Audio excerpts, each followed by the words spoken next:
I was invited to share what Intel is doing with video.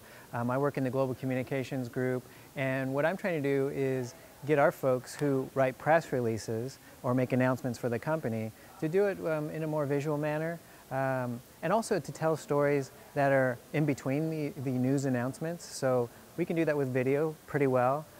We can go down to a lab and interview somebody. We can make an appointment with an engineer and hear what he's working on, see what he's working on.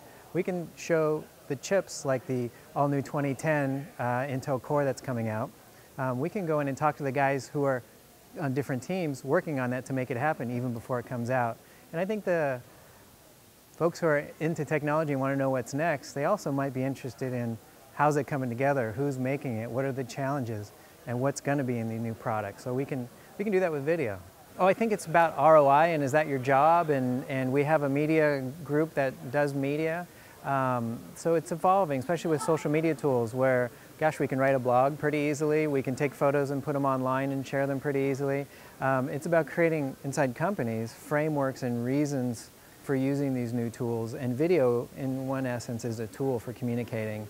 So yeah, a lot of companies and the bosses up top, they don't quite understand, they don't get it because they don't do it. And the folks who are doing it, like us, we can tell why we should do more of it or how we ought to do it in a strategic way. Even universities are exploring how can they use video to attract and retain top talent, just like a company would. I would say a company, we're trying to sell products or get some insight into the company, how we're making products so that there's some interest, if your attention's bought into something, you'll tend to know it more, you'll tend to want it more. That's the idea with products. Think about a college. They're trying to get the right people to come to the right colleges, the right schools.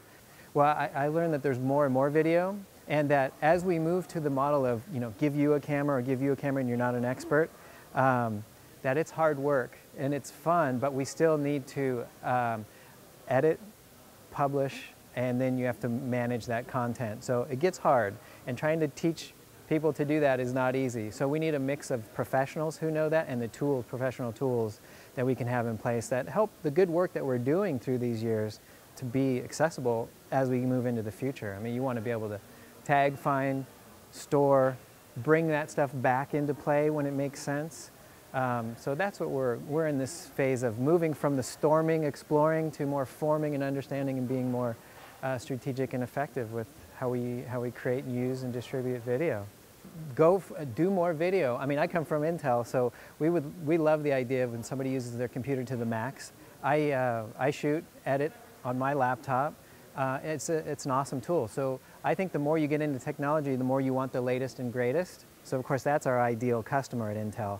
But I would say internally, personally too, we just have tons of great stories inside our own company that I think there's quite an audience out there, and it's an opportunity for us to create some opportunities to engage with audience beyond just customers, consumers, people, moms, dads, and video online can be a way to do that.